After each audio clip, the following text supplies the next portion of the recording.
that's red.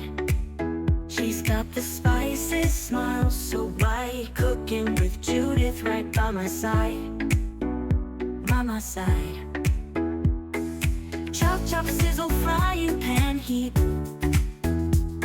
From pancakes to a fancy feast.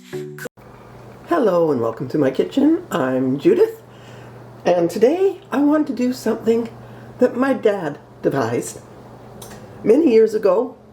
I think I was in grade 8 or 9, and we had a home ec course. It was done by correspondence because, yeah, it was a very small school. One of the things we had to do was make up our own recipe. My dad helped me. In fact, it's his recipe, really. We called it hamburger fritters. And it's little tiny hamburgers in Yorkshire pudding. It is absolutely delicious, especially if you serve it with some leftover gravy, or just make a pot of gravy to go with. And that's easy enough to do. Some onions, some beef stock, a little bit of flour, and you've got gravy. So, what we need is the ingredients for Yorkshire: flour, eggs, milk, a little bit of salt, and our hamburgers. So I have 500 grams of lean hamburger meat, and we're going to make very small hamburgers. So, probably about 40 grams per, because they are going to have to go in the muffin cups. So, just about like that. Let's see how much you come up to. Oh, that needs a little more. Yeah, best if you want to make them even to have a scale to do it. 35, close enough, 37 grams on that one. So, as you can see, they are very, very small hamburgers. And if you've got little ones at home, they will absolutely love this. I know we sure did. So let's get started. We're going to make and brown a whole bunch of hamburgers. Got our skillet warming up here. We're going to add some vegetable oil, just a little bit so nothing sticks. Oops, I said a little bit.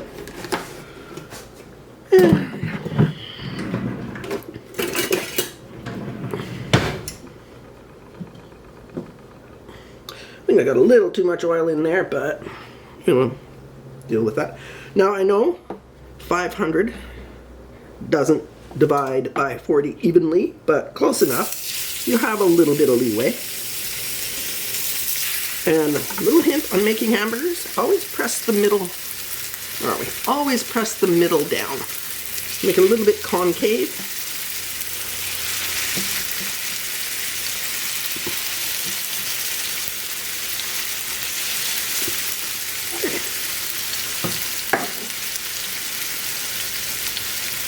So now we're just going to brown them. They don't have to be cooked all the way through, as they are going to go in the oven. These are only going to take a minute or two per side. Give them a flip.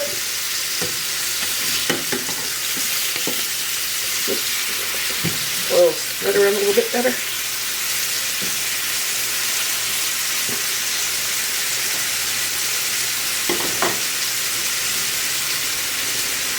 Now that we've got our little hamburgers made, it is time for the Yorkshire. And yes, you can make this ahead, because you do want it to rest at least 30 minutes at room temperature, or up to overnight in the refrigerator. So, 2 eggs.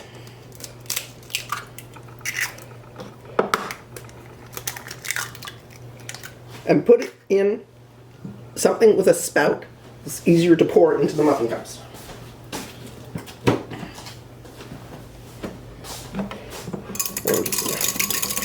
Whisk them up. Now you can do this in a bowl and then transfer it to a jug or whatever with a spout. And add our 1 cup of milk.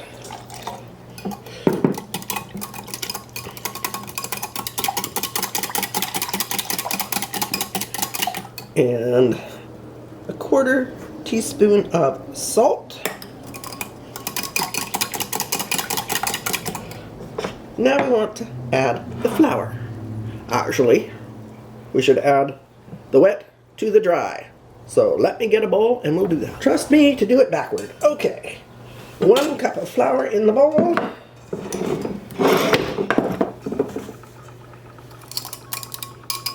And gradually pour in our wet and stir.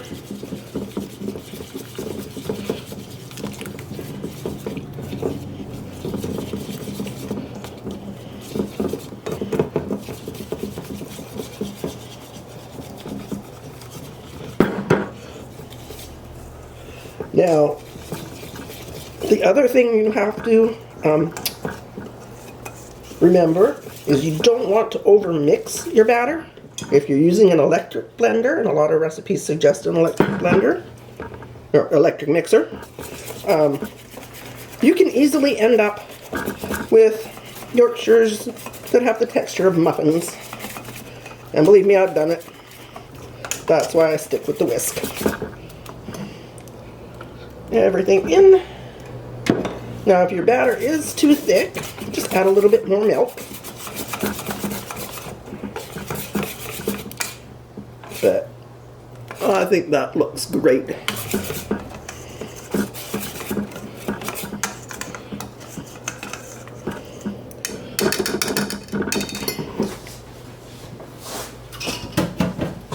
So I'm going to pour it back into my measuring cup. Just makes it easier to put in the muffin cups.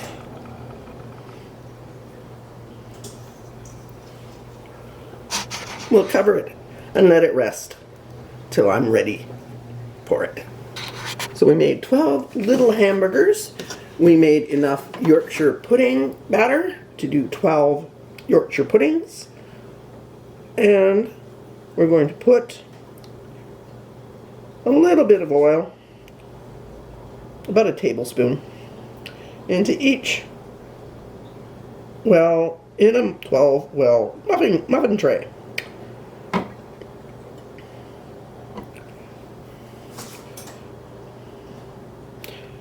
This will go into a very hot oven, 450 degrees, until the oil starts to smoke.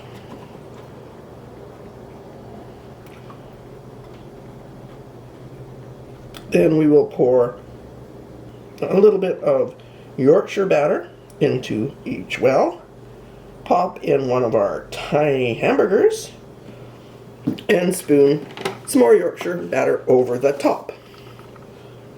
Let's make sure we're even. Oh, and while we're at it, if you're wondering why it's essential that you rest your Yorkshire batter, that is so that the gluten has a chance to relax, and it makes a much puffier, happier, and tastier Yorkshire. You can skip that, but your Yorkshires won't be quite as good. Just make sure. And I'm just eyeballing this. Okay, that should be good. And there is one caveat when pouring your Yorkshire batter into the muffin cups. Don't get it around the sides, because otherwise your Yorkshires are going to spread out and meld together, and they're just not going to be nice. Okay, our pan is going to go into a 450 degree oven, and this might set off my smoke alarms because we want to get it smoking hot. Let's see what happens. So have your pre-made little teeny burgers ready, and your Yorkshire batter. Before we pour the Yorkshire batter in, need to give it a good stir.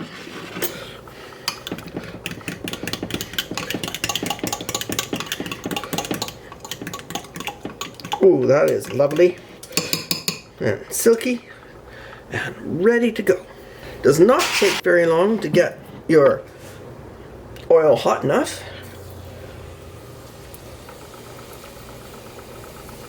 And you know it's hot enough when it sizzles when you pour the Yorkshire batter in. And we're just going to pour a little bit in each. Normally you wouldn't take your pan out of the oven, you would just pull the rack out and pour the batter in. That's why you want to use a easy to pour vessel. There we go. And it is cooling already too much, so now a little burger in each one.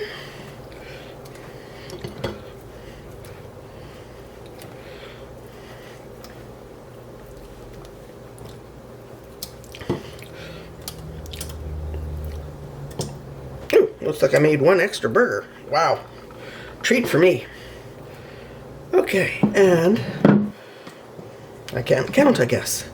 Top with just another spoon or so.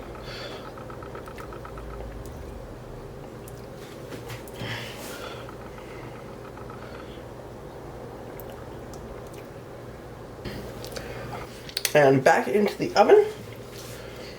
And this is the tricky part, or the most annoying part, because you have to give it 15 minutes at 450 and then gradually lower the temperature. And there it is. They are beautiful. I mean, some didn't rise that well, but then we got the wonderful pop-ups there. And we want to get them out of the pan as fast as possible so they don't get soggy on the bottom. My dad's hamburger fritters, which actually let me pass my home ec course. Best with some gravy and salad. Now, depending on what your little ones like,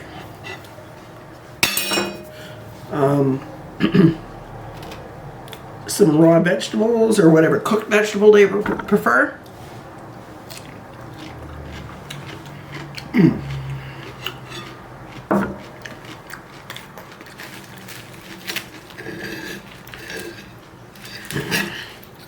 Fluffy Yorkshires with a lovely hidden surprise.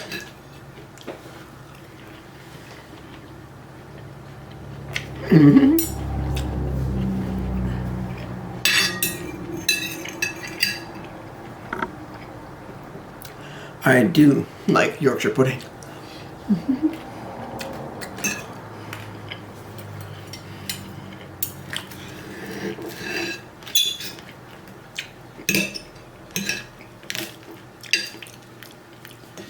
And as I said, when we were little, this was an especially wonderful treat. Not just because my dad made it,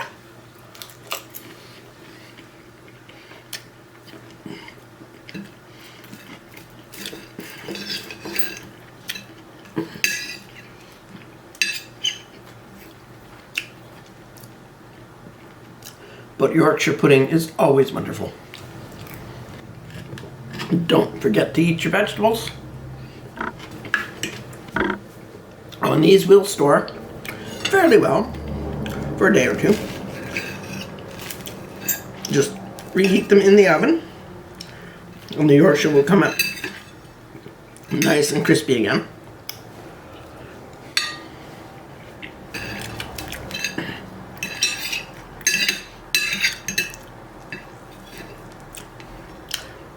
Although you may not have to worry about storing any of them. They will disappear really fast. Thank you so much for watching. I hope you enjoyed the video. I hope you learned something. I hope you liked the recipe. Please give it a big thumbs up. Comment. If you try the recipe, let me know. And let me know how it worked for you. And what your family thought.